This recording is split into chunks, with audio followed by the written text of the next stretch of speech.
Flor del norte del Perú, aquí Chiclayo, flor del norte del Perú, te brindo mi canción con todito el corazón.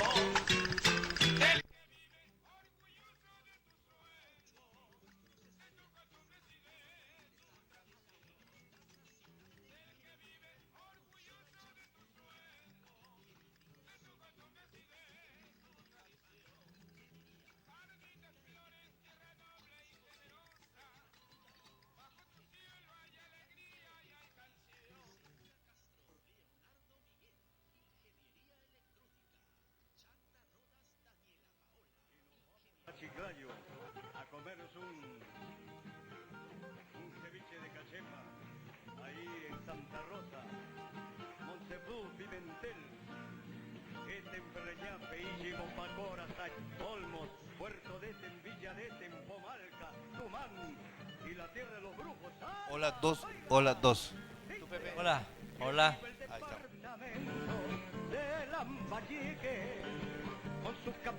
Vamos, que vamos, Perú. Así es, amigos. Regresamos con Destape Noticias, como siempre pletóricos de información. Ayer se supo ya algunas confirmaciones de lo que los fiscales han hecho en Brasil en el tema Lava Jato. Vamos a ver qué es lo que sucede en los próximos días, porque es probable que se entregue un documento con cerca de 2000 informaciones de todo lo actuado. Vamos a ver qué novedades hay. Pero para hablar sobre el panorama político, electoral en el país y sobre todo en la región Lambayeque, hemos invitado hoy al doctor Pepe Lizana Campos. Pepe Lizana, para que junto a él poder intercambiar ideas y que él nos diga algunos aspectos fundamentales de sus propuestas de trabajo rumbo al Congreso de la República. Pepe, ¿cómo estás? Buenas tardes. Buenas tardes, Edwin. Gracias por la invitación y contento de estar aquí contigo en esta tarde en Destape TV. Bueno, yo creo, Pepe, que un primer abordaje de lo que significa el panorama político nacional sería interesante tú, de tu perspectiva de la ciencia jurídica y también de la ciencia política, nos puedas decir qué opinión te merece el actual proceso electoral en situaciones realmente muy difíciles, en donde hay una casi total desconfianza de la población con la clase política, pero en esas circunstancias el 26 de enero el Perú tiene que recurrir a las urnas.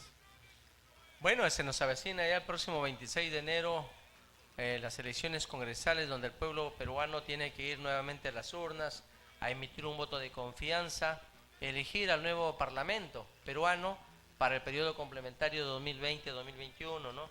Y de una forma u otra el pueblo tiene que tomar decisiones. Como yo conversaba con alguien y le decía, bueno, no podemos permitir que otros decidan por nosotros. Si bien es cierto, no es obligatorio, ¿cierto? En algunos países, pero en nuestro sí lo es, ¿cierto? Muchos decían, no, debería ser voluntario, cosa que de esa forma no vamos a nadie a votar porque estamos en desacuerdo con la clase política que tenemos y que nos gobierna. Está bueno, pero ¿y? Pero pues si no tenemos la capacidad para poder tomar una decisión y decidir y dar un voto de confianza, o sea, no vamos a tener nunca gobernantes. El pueblo tiene que ir de todas maneras a elegir, a tener que votar y tomar decisiones. Ahora, el tema es, hay que ver por quién vamos a votar. Candidatos Eso ya hay. es otra cosa, ¿no? Candidatos hay para escoger. Como si nosotros vemos el partidor, vamos a encontrar candidatos improvisados, gente que no reúne el perfil, gente que está experimentando para ver cómo le va, y gente que tiene tanta plata que no sabe qué hacer con su plata y quiere postular al Congreso por un tema de repente para ver su apellido, su nombre en la escena política, de alguna forma para sacarle lustre a su apellido desconocido, ¿no? Justamente a propósito En fin. de eso, Pepe, hay ilustres desconocidos, pero también hay desconocidos ilustres. ¿Cierto? Y hay gente que también está imbuida en el tema político y que lamentablemente han venido cometiendo una serie de actos de corrupción, han sido sentenciados, algunos de ellos con penas privativas suspendidas en su ejecución, y creo que realmente varios de ellos inclusive han sido autoridades aquí en la región Lambayeque, y la verdad que no tendrían autoridad moral, ¿cierto?, para asumir una representación parlamentaria. Y de ahí a que justamente no dan la cara a la prensa, muchos de ellos, ¿no? ¿Por qué? Porque creo que en realidad al menos un poquito de decencia y de decoro deberían tener, y creo que no debieron participar en la escena política. Sobre todo, ¿por qué? Porque tienen tantos actos de corrupción en materia de investigación y sobre todo han sido denunciados, que me parece sinceramente, incluso ya sentenciados. No entiendo cómo es posible que a un candidato que porque ha omitido en su hoja de vida, de repente no incluyó que tenía de repente un bien inscrito, en fin, algún tema que puede subsanarse, ¿no? Administrativamente, lo sacan de carrera, ¿no? Sin embargo, a gente que ha sido sentenciado penalmente por delitos dolosos, pero con pena suspendida en su ejecución, ¿cierto? Todavía se les permita seguir postulando. O sea, eso sí me parece muy mal, de mal gusto, y me parece que eso se tiene que acabar. En el próximo Congreso de la República espero que estén las personas indicadas. Ojalá que el pueblo peruano no se deje sorprender, en otras palabras, ¿cierto? Porque muchas veces, si bien es cierto, hay una normativa que está prohibiendo a través de los medios de prensa, está prohibiendo que coloquen spots publicitarios en radio y en televisión, pero sin embargo, sí están se la están ingeniando para poder hacer publicidad política de otra forma. Y como tienen todo el recurso económico apoyado sobre todo por las empresas que han sobornado a estas personas, están haciendo lo imposible por llegar al Congreso de la República para mantener la impunidad, ¿no? En base a la inmunidad parlamentaria, y de alguna forma seguir protegiendo, escudando, ¿no? De alguna forma a estas empresas que están involucrados en actos de corrupción. Entonces, me parece sí importante que el pueblo tome su decisión, que vaya a las urnas, pero que antes de dar un voto de confianza investigue a su candidato. ¿De dónde viene? ¿A qué se dedica? Si hay denuncias, sentencias contra estas personas por actos de corrupción. Y creo que el pueblo tiene que despertar, no dejarse poner el dedo, la mano en la boca y tener que tomar decisiones. La gente, me sorprende muchos que de ellos, que a veces la gente da un voto de confianza porque venden su conciencia. Por eso es que también hay que decirlo, ¿no? Si tenemos las autoridades que tenemos, no lo culpen a ellos, porque ellos lo único que han hecho es invertir, dando algunas dádivas en secreto y poniéndoles unos cuantos billetes en sus bolsillos, y estas personas que no tienen también catadura moral reciben la dádiva, ¿cierto? Venden su conciencia y después están criticándolos. Y es que un tema realmente De cultura, de pendiente formación, de principios y valores también. es el de construcción ciudadana, Pepe. O sea, en ese país vamos a continuar en lo que tú estás diciendo en la medida que tengamos más ciudadanos imaginarios que reales. Y eso ya lo sostenía Sinesio López, profesor principal, sociólogo, profesor principal de la Católica, cuando escribía este libro a principios de los 90 y hablaba de lo importante que es construir ciudadanía en el país para lograr que el ciudadano promedio peruano tenga nivel de conciencia social, cívica y política. Pero lamentablemente, pues imagínate cuántos años han pasado y seguimos en lo mismo. Como diría Luis Alberto Sánchez, seguimos siendo el mismo país adolescente de siempre. Es cierto, tenemos en el partidor, ¿cierto?, varios candidatos con procesos penales, ¿no? En etapa de investigación, ¿cierto? Pero hay algunos que han sido ya sentenciados. Creo que los que han sido sentenciados, Se supone que ellos ya no podían, ¿no?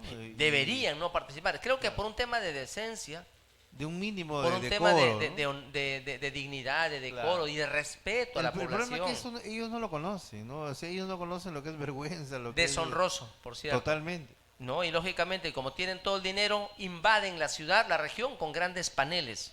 Así es. Y le venden humo al pueblo lambayecano. Le venden humo al pueblo lambayecano con sus grandes paneles. Y muchos de estos señores que están colocando grandes paneles en las avenidas, le venden humo, le venden fantasía de la realidad, le venden una película a la población para que dé un voto de confianza por estos señores. Cuando estos señores están metidos en actos de corrupción porque han recibido dinero de Odebrecht. Han recibido dinero de empresas transnacionales que compraron las tierras de Olmos. Se supone que las tierras de Olmos eran para los lambayecanos, para el verdadero lambayecano, pero las miles y miles de hectáreas de tierras de Olmos, ¿en manos de quién están? Varias autoridades que han pasado por el gobierno regional se han servido, se han lucrado, se han llenado los bolsillos y ahora, sin catadura moral, todavía se presentan en las elecciones congresales, sabiendo bien claro que el pueblo ya les dijo un contundente, un rechazo total, diciéndole no queremos más corruptos en el Congreso.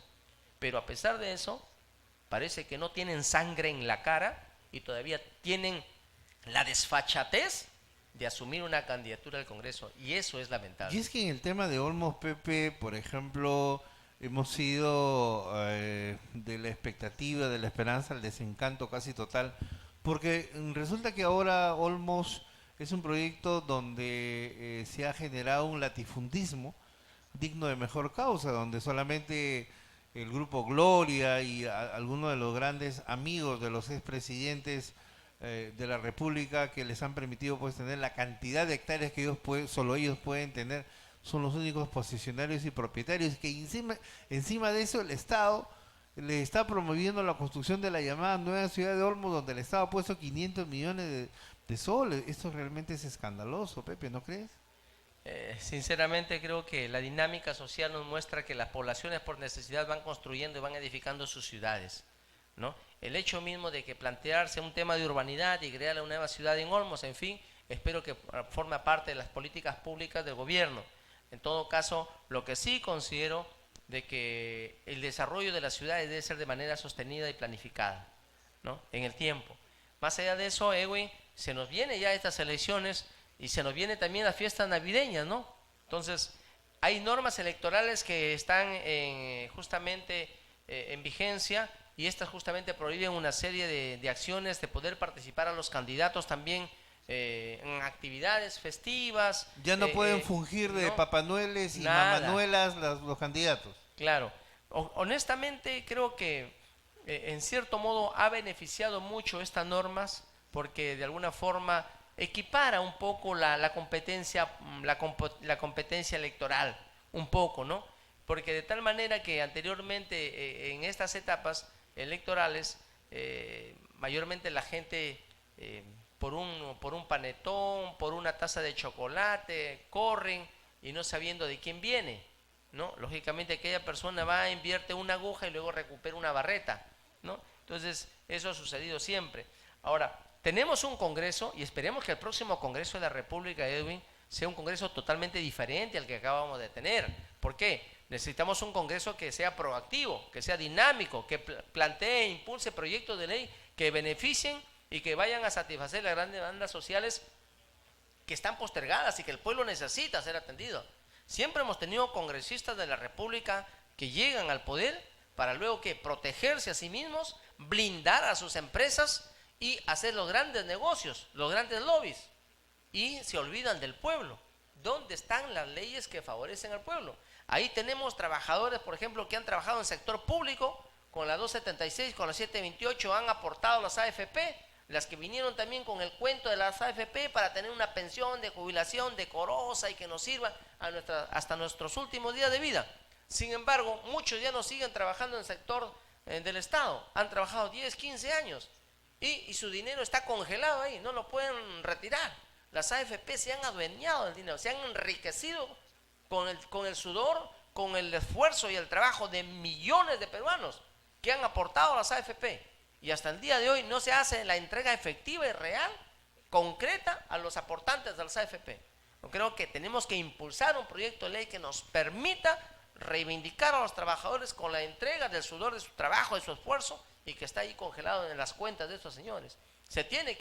No basta tener las normas, sino también se tiene que ser de carácter práctico, se tiene que entregarle a los trabajadores. En el tema, Pepe, de la reforma política, porque hay casi ya una agenda establecida en el Congreso que ustedes van a tener no más de 1 año 5 meses para debatir tanto en pleno como en comisiones y finalmente dar las leyes correspondientes. Pero en el tema específico Pepe, de la reforma política, ¿cuáles tú crees que se deben priorizar? Bueno, lo que estamos viendo dentro del tema de las reformas electorales, creo que ya hay varios candidatos que lo están tocando, el tema de la inmunidad parlamentaria, ¿no? Que se debe ser eliminada, ¿no? Yo creo que el tema pasa no solamente por el tema de que si es necesario eliminar o no la inmunidad parlamentaria. Deben haber parámetros, requisitos, estándares que nos permita establecer en qué medida se debe, en qué situaciones se debe eliminar la inmunidad parlamentaria y en qué situaciones quizás no. Claro, Eso por es materia ejemplo, de discusión, por ejemplo, sino tú que- sabes que el congresista tiene delitos de función y delitos comunes. O sea, los delitos comunes son aquellos que cometió antes de ser congresista, por los cuales en ningún momento tendrá que ser juzgado, pero justamente por esos delitos comunes que cometió no puede ser blindado para nada. Y los delitos de función ya hay todo un antejuicio político ahí que pasa a la comisión de fiscalización, luego pasa al pleno, etcétera. Entonces, como tú dices, el blindaje debería ser para aquellas cosas donde el congresista, por ejemplo, está chocando con grandes intereses económicos muy poderosos que manejan grandes lobbies dentro del mismo Congreso. Entonces, ahí sí creo que debería haber un cierto blindaje, ¿no? O sea, eso tiene que ser materia de análisis, materia del debate, la eliminación de la inmunidad parlamentaria. Porque si el congresista de la República quiere, si bien es cierto, ¿cuál es la función rectora de un congresista de la República? Primero es legislar, dar leyes que el pueblo requiere, que necesita, ¿cierto? Pero también tiene una función supletoria, que es la de fiscalización. ¿Cómo tú, como congresista de la República, puedes fiscalizar si también vas a estar sujeto a una serie de denuncias y difamaciones por parte de quienes se ven afectados por la fiscalización que puedas hacer? Ahí está también el tema, o sea, sino que popularmente, como todos los candidatos están en campaña, todo el mundo dice, hay que eliminar la inmunidad parlamentaria, porque quieren ganar votos. Claro, oiga, que se elimine la inmunidad parlamentaria, pero en base a determinadas acciones, porque lógicamente si alguien comete un delito, no es posible que el Congreso pues tenga que blindarlo, ¿no? Entonces, necesariamente esa persona tiene que ser tratada como una persona común y corriente, de carne y hueso, como todos nosotros, simples ciudadanos. Pero también no olvidemos que el congresista de la República va a tener una función importante. Si quiere hacer un trabajo efectivo y fiscalizador, tiene que tener cierta protección, porque vamos a tener que los adversarios, a los que no quieren ser fiscalizados, te van a bombardear con una serie de denuncias. Y de esas sí te van a suspender y nunca vas a ejercer tu cargo como congresista.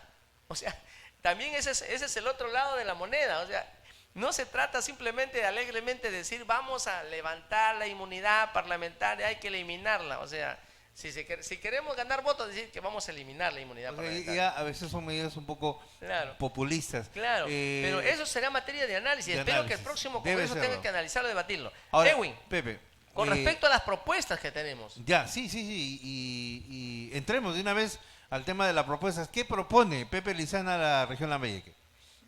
Permíteme decirte, Edwin, que primero tomé la decisión finalmente de participar al Congreso, postulando por Vamos Perú, que es la organización política con la cual postulé la alcaldía de José Leonardo Ortiz en la campaña pasada, debido justamente a las situaciones que tuvimos un Congreso disuelto.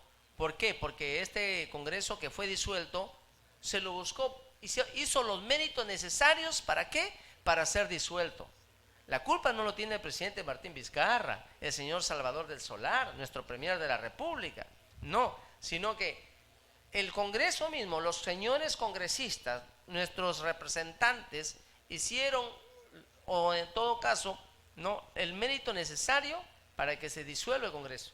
No es posible que hayamos tenido un Congreso, en cierto modo, vergonzoso para muchos por sus actos maquiavélicos, la forma como se orquestaba a nivel interno, cómo concertaban para blindarse ahí justamente, cogiéndose de la inmunidad parlamentaria, ¿no?, para no ser investigados por temas de corrupción. Eso sí es grave, ¿no?, para ser investigados por temas de corrupción. Entonces, ese tipo de blindaje tan vergonzoso, entonces no podía seguir en escena y sobre todo como representantes. Tanto así que incluso interpelaron dos gabinetes ministeriales y como estaba dentro de la Constitución Política del Perú, sí se encuentra ¿no? La institución jurídica, que es la disolución del Congreso, como causa o como consecuencia de verse interpelado dos gabinetes ministeriales o de haber dado la cuestión de confianza, ¿no? Entonces se disolvió el Congreso. Ahora, no queremos un Congreso similar al que se acaba de disolver, ¿cierto? Queremos que los congresistas que lleguen con propuestas, pero de proyectos de ley que favorezcan, ¿qué cosa? Las demandas sociales que el pueblo necesita. Y ahí tenemos, por ejemplo, hay un proyecto que Vamos Perú está planteando, que es el proyecto Pensión Mamá. ¿Qué es Pensión Mamá? ¿Cuántas veces nosotros, si hacemos un recordar, ¿no? Desde muy pequeños hemos tenido la suerte de que cuando hemos llegado a nuestra casa, el INEI, empresas dedicadas a las labores de diagnóstico situacional de la realidad de las familias, y les han preguntado a nuestras madres: ¿en qué se ocupa, señora? ¿Cuál es su ocupación? Su casa. Ocupación, ama de casa. ¿Cuántas mamás? Yo siempre se me queda en mi mente, en la retina, todo esto, y digo, la mamá es una persona que impulsa el desarrollo, el progreso de la familia, de la casa.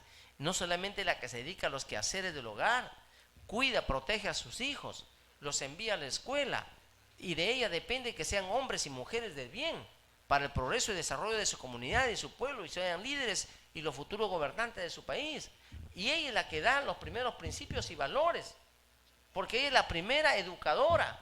La ama de casa, la mamá en casa, no solamente es la persona que se ocupa de los quehaceres de la casa, que ya es un trabajo que está realizando, cuidan a los niños, se dedica a cocinar, preparar esos alimentos que tienen que ver con su salud, hace de enfermera, hace de psicóloga porque está aconsejando a los niños constantemente, hace de educadora porque orienta con principios, con valores. Entonces tiene múltiples funciones una madre en casa. Yo creo que hay muchas madres que incluso no solamente son mamás, sino también son papá, son madre y padre, más aún si hablamos del caso de que hay Y que realmente no son pocas, ¿ah? Porque hay aquí miles de en la mujeres. región Lambayeque estamos hablando de miles de personas en esa condición. Sí, hay miles de mujeres que hacen la labor de mamá y papá, que trabajan, se dedican a los quehaceres de la casa, envían a los chicos a la escuela, regresan. Entonces, creo que es necesario que impulsemos un proyecto de ley para generarle una pensión mamá. Una pensión que vaya a satisfacer y pueda aliviar en algo la economía de estas madres, ¿no? Tomando en consideración sobre todo aquellas personas de escasos recursos económicos, ¿no? De clases menos favorecidas. Por un lado, un tema de pensión mamá, que para nosotros ese va a ser nuestro proyecto de ley, que lo vamos a impulsar tan luego tengamos la oportunidad de ser congresistas a partir del próximo año. Segundo, en el tema de educación, el tema de salud y el tema laboral, que también nosotros estamos pensando por ahí. No olvidemos que un pueblo educado es un pueblo libre. Hay que educar al pueblo. El pueblo, para que se le quite la venda de los ojos, hay que mejorar nuestra educación, que siga siendo pública, gratuita y de calidad. El hecho de que sea educación del Estado no significa que su calidad sea menor que de las empresas educativas privadas. Es más, en las instituciones públicas del Estado están los mejores maestros, sino que están mal remunerados. Tenemos ahí profesores que, de acuerdo a la ley del profesorado, a la 24029, a la 25212 y al decreto supremo 01990, que es el reglamento del Ministerio de Educación, que es de acuerdo a la ley del profesorado, los maestros percibían el 30% por concepto de preparación de clases, y sin embargo nunca se les reconoció su 30% de preparación de clases. Es necesario que se satisfaga esa demanda social que hasta el día de hoy está esperando que se les otorgue a los maestros. Así es que tenemos que mejorar la educación, y que ese mejoramiento no solamente tenga que ver con el tema de sueldo y salario, sino también mejorar la calidad educativa desde el punto de vista de la capacitación de nuestros maestros. Por otro lado, en el tema de salud, no es posible que hasta el día de hoy tengamos, hoy día te citan para que vayas recién a ser atendido de aquí dentro de un mes, 2 meses. ¿A ti te ha pasado? Y a veces hasta 3. Y ese es un tema que desgraciadamente, Pepe, ya se ha vuelto algo consuetudinario. Incluso hay memes ahí en las redes sociales donde sale una calavera diciendo: señor, vengo por mi atención médica, ¿no? O sea, mejor dicho, ya ese paciente ya se murió, ¿no? He visto algunos memes, Claro. es cierto, he visto algunos memes, y la verdad que un poco de, hasta en cierto modo genera cierta, ¿qué te puedo decir? Hilaridad. Jocosidad, Claro. ¿no? Cae gracia, ¿no? Ver que a través de las redes se difunde pues a un personaje momificado Así es. que dice, estoy esperando mi atención médica en salud. ¿Eso qué significa? Que hoy día tú vas a sacar la cita porque estás enfermo, te sientes mal de salud. Claro. Porque tu derecho a la vida está dependiendo de una atención médica oportuna, ¿no? Y adecuada. Entonces, si no te atienden de manera adecuada y de manera oportuna en el momento en que tú lo necesitas, y te dicen, no, véngase de aquí dentro de mes y medio, 2 meses. ¿Qué estamos esperando? ¿Qué significa? ¿Que venga usted cadáver? ¿Venga usted cuando ya la enfermedad ya avanzó, ya es incurable, es irreversible el mal?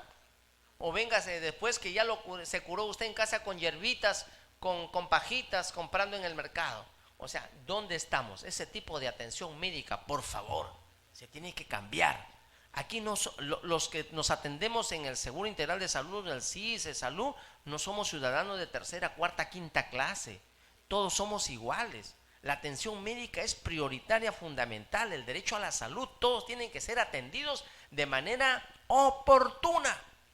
Cuando yo me siento mal es cuando necesito atención. Si me van a decir, venga dentro de mes y medio, 2 meses, ya el mal desapareció. O bien desapareció el mal, o bien desapareció junto conmigo. Ya me encuentro en un cajón, bajo tierra 2 o 3 metros. Entonces eso no se puede permitir. Creo que eso se tiene que cambiar. Y justamente ese tema estábamos conversando con un amigo de otro canal y yo le decía, ¿no?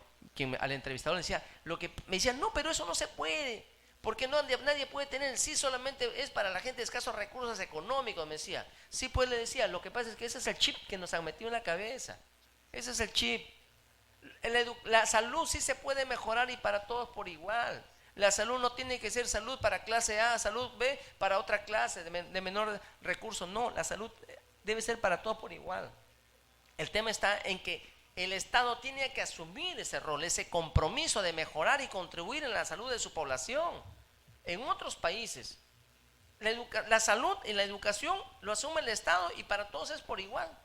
No hay privilegiados, no hay ricos ni pobres en el tema de la atención, porque eso es obligación del Estado. Y aquí yo le decía pensión justamente porque y Pepe Mujica era un luchador social y antes de ser presidente de la República, él decía que el Estado sí tiene recursos para poder cumplir con las demandas sociales del pueblo. ¿Y cómo lo comprueba él que lo que decía sí era cierto? Cuando él llega a ser presidente en su país y dice, el Estado sí tiene dinero. ¿Tiene dinero suficiente para qué? Para inyectar la economía social en la población y satisfacer los problemas de salud, el problema del estómago, el problema del hambre, el problema del trabajo, el problema de la educación. Pero para eso se requiere, ¿qué cosa? Algo fundamental, que la persona que está en el gobierno tenga la voluntad política. Porque si no hay voluntad política, ¿cómo vas a poder tú asumir determinados compromisos y cumplirle a la población las demandas sociales que ellos requieren? O sea, en otras palabras, ¿para qué soy gobierno? Si me eligen gobernante es para poderle satisfacer las demandas sociales del pueblo. Si no, ¿para qué voy a asumir la gobernación? ¿Para qué voy a asumir una representación política, ya sea de alcalde, de congresista o de presidente de la República? Tenemos que trabajar y mirando de cara al pueblo, satisfaciendo sus demandas sociales. De ahí viene justamente el derecho al trabajo. Como abogado, personalmente, abogado litigante, siempre tengo que ver estos temas. Y ahí tengo varios casos de trabajadores que han sido, por ejemplo, arbitrariamente despedidos. No existe el derecho a la estabilidad laboral. La Constitución de 1979 sí reconocía el derecho a la estabilidad laboral. Ya la Constitución del 93 no lo considera, pero sí reconoce o protege contra el despido arbitrario, ¿cierto? Entonces, eso tenemos que mejorar, se tiene que de alguna forma reevaluar. ¿Por qué? Porque no podemos seguir permitiendo el despido arbitrario con la finalidad de las empresas para no generar el vínculo laboral, elaboran una serie de artificios y no cumple muchos con la ley para que no generar vínculo laboral, finalmente despedir a los trabajadores, no hablar de sus beneficios sociales. Y creo que el derecho al trabajo es inherente a todo ser humano. ¿Qué opina de lo que ha pasado últimamente con Saga Falabella, donde el aumento opíparo de 5.5 céntimos ha sido todo para ellos? ¿Qué te parece? Lo que te puedo decir es que vivimos en un país.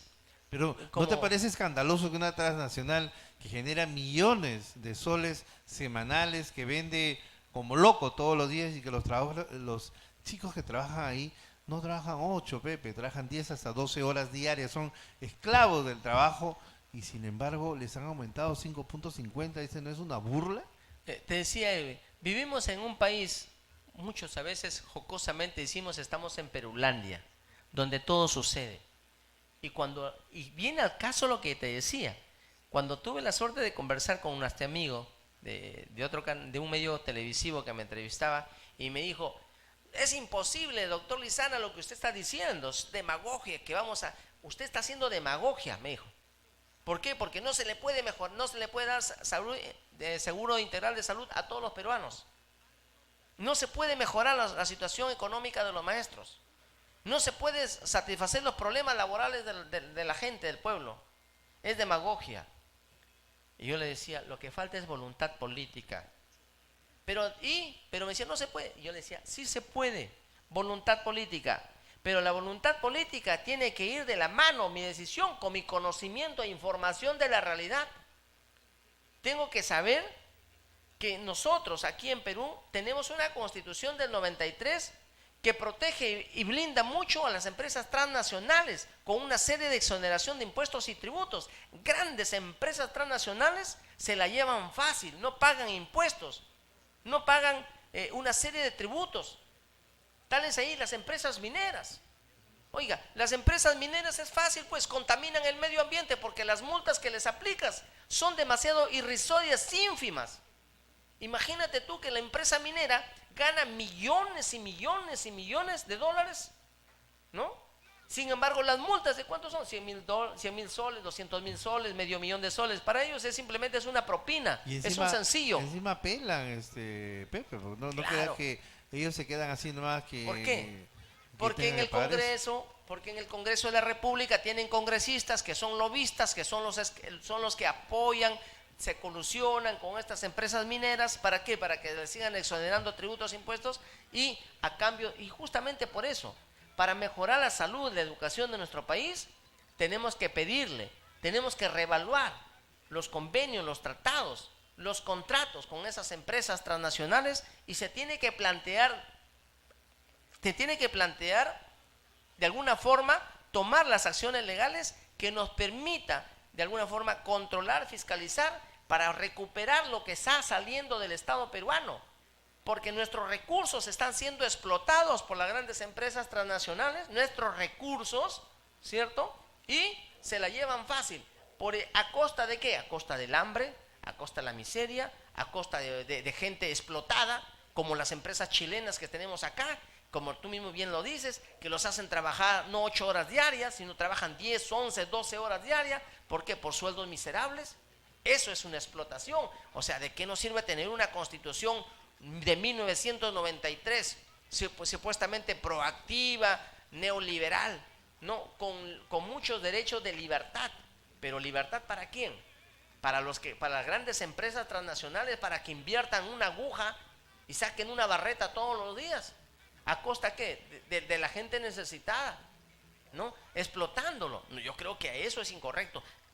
El futuro Congreso de la República, el futuro parlamentarios tienen que tomar cartas en el asunto. No podemos seguir permitiendo que estas cosas sigan sucediendo en todo el país. Tenemos que hacer algo. Así es, Pepe. Vamos a seguir conversando en los próximos días. Yo creo que esto es solamente un primer acercamiento ya de campaña, donde tengas la oportunidad de seguir proponiendo y sosteniendo lo más importante de tus propuestas y lo que Vamos Perú le propone a la región Lambayeque. Y tu despedida, Pepe, y tu saludo a la región Lambayeque. Y antes de despedirme, Edwin, no te olvides que también hay problemas cruciales en Lambayeque. Hay un problema que todavía es de nunca acabar, el tema de las azucareras. El tema de las azucareras, estamos hablando de todo el circuito azucarero, empezando desde Pomalca, Tumán, Pucallá, etcétera.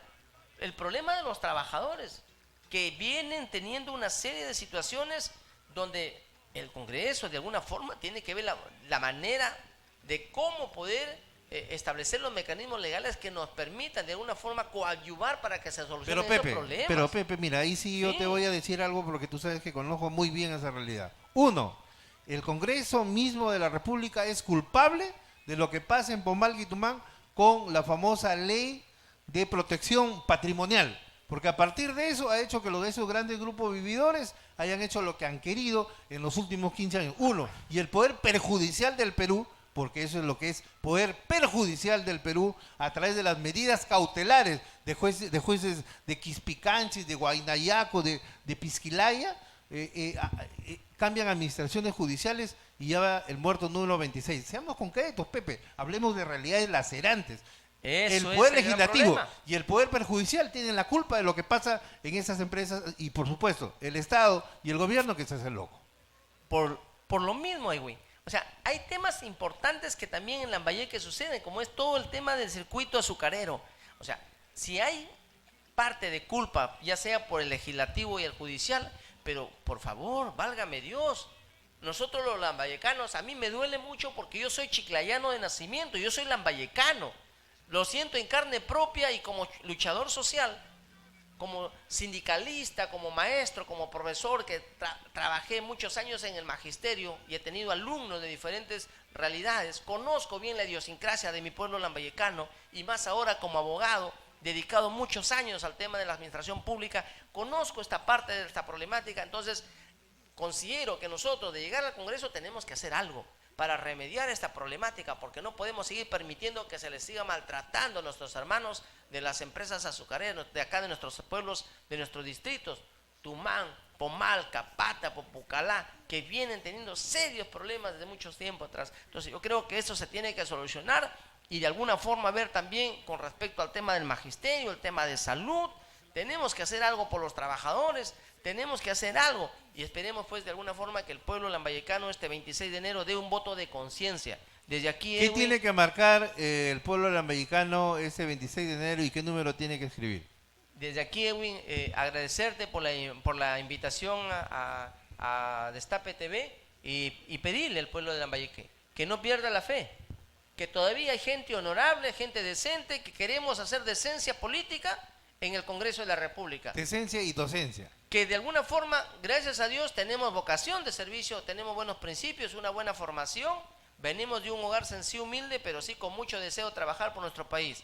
Yo los invito a que el 26 de enero nos den un apoyo, un voto de confianza, marcando nuestro símbolo, que es el cuadrito rojo que dice Vamos Perú, que es el nombre del partido y al mismo tiempo es el símbolo. El símbolo es el cuadrito rojo que dice Vamos Perú, marcar el cuadrito rojo y escribir el número 1. Y de esa forma están dando un voto de apoyo y de confianza para un lambayecano, un chiclayano, un leonardino, como es Pepe Lizana Campos, y de alguna forma llevar la voz de Lambayeque dignamente al Congreso de la República y sacar adelante los proyectos de ley que tanta falta le hace no solamente a nuestro pueblo lambayecano, sino a nuestro pueblo peruano. Gracias, Edwin, por la invitación y también de antemano, permíteme, Edwin, finalmente invitarte, porque el próximo jueves 19... ¿La próxima semana? Así es, la próxima semana, el día jueves 19, estaremos inaugurando el local de campaña de la regional Lambayeque de Vamos Perú, que está justamente ubicado entre Loreto y Elvira García,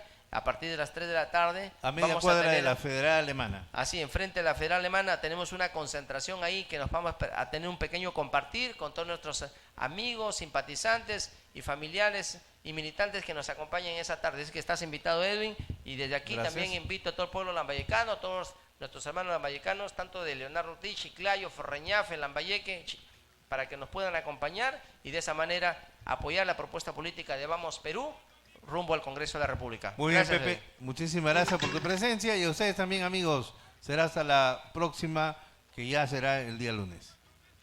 Es su tradición.